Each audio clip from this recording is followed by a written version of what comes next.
Classou a été Premier ministre pendant 5 ans. C'est l'homme Classou. Il a été Premier ministre pendant 5 ans, après avoir été ministre plusieurs fois. Vous avez vu la ville de Notier, qui est le bastion des évêques là? Vous êtes allé à Notier? Vous avez vu l'état de la ville de Notier? Notier qui est le site historique des évêques, tout ça. Vous avez vu Notier? Vous avez vu l'état de la ville de Notier? À part la route qui va à Tomou et celle qui va au nord là, est-ce qu'il y a une seule rue goudronnée à Notier? Est-ce qu'il y a une seule rue goudronnée à Notier? Classou n'a pas été capable de clôturer le lycée de Notier. Il a été Premier ministre pendant 5 ans. Il n'a pas été capable de construire un simple commissariat à Notier. Une petite brigade de gendarmerie. Vous avez vu la brigade de gendarmerie de Notier? Quand vous allez à Notier là, dans le village là, il y a une brigade de gendarmerie là-bas. C'est comme un poulailler. Ça ressemble à un abri abandonné. C'est là-bas les gendarmes sont, ils arrêtent les gens. C'est la ville d'un Premier ministre qui a fait 5 ans au pouvoir.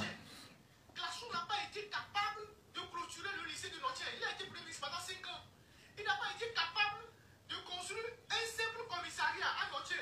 Une petite brigade de gendarmerie. Vous avez vu la brigade de gendarmerie de Notier? Quand vous allez à Notier là, dans le village là, il y a une brigade de gendarmerie là-bas. Quand les évêques du Ghana et les évêques du Bénin et du Nigeria, ils viennent à Notier pendant les fêtes d'Agbobozan là, ils repartent avec la grande honte.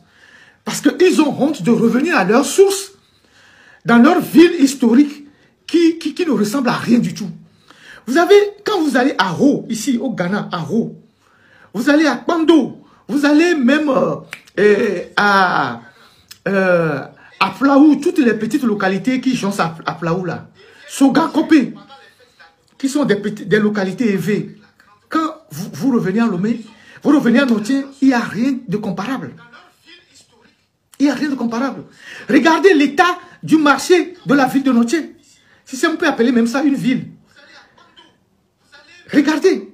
Et il y a quelqu'un qui a été Premier ministre là-bas pendant 5 ans. Et il est aujourd'hui candidat à la députation, tête de liste. Et il va dire aux gens, oh, n'est pas d'accord en Corée, mais il raconte des conneries.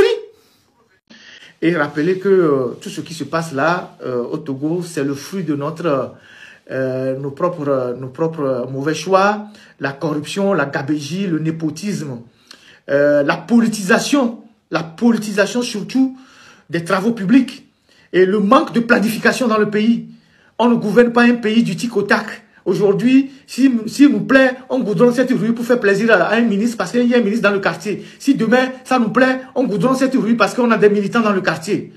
On ne déroule pas un projet de développement d'un pays sur des humeurs politiques, sur une ségrégation politique.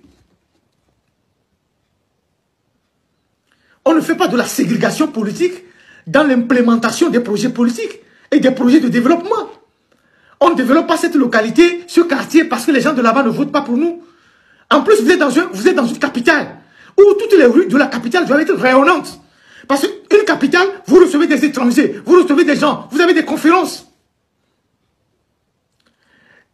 Dites-nous, quand des étrangers viennent au Togo, quand un étranger vient au Togo, vous recevez des autres de marque là. Quand ils vont quitter l'aéroport là, pour rejoindre l'hôtel de 2 février, ils passent où? Il n'y a aucune route digne de ce nom qui quitte l'aéroport et qui débouche sur l'hôtel de février. Il faut passer dans les goglottes de je ne sais pas comment ils appellent ça, à Moutiévé. Parfois, on passe même pas la rue de France, parce que la rue de France, les pavés sont défoncés partout, les rigoles sentent. Donc, on doit passer par à Moutiévé, dans le sens, le sens interdit pour déboucher à Décon et continuer. Vous avez vu les maisons qui sont au bord de la route là, à Moutiévé? Vous avez vu l'état des maisons là? Donc, quand vous recevez un étranger, des autres de marque, vous les prenez comme ça, vous descendez la colombe, vous passez là-bas pour aller à l'hôtel de février. Vous voyez les saletés qui est là-bas?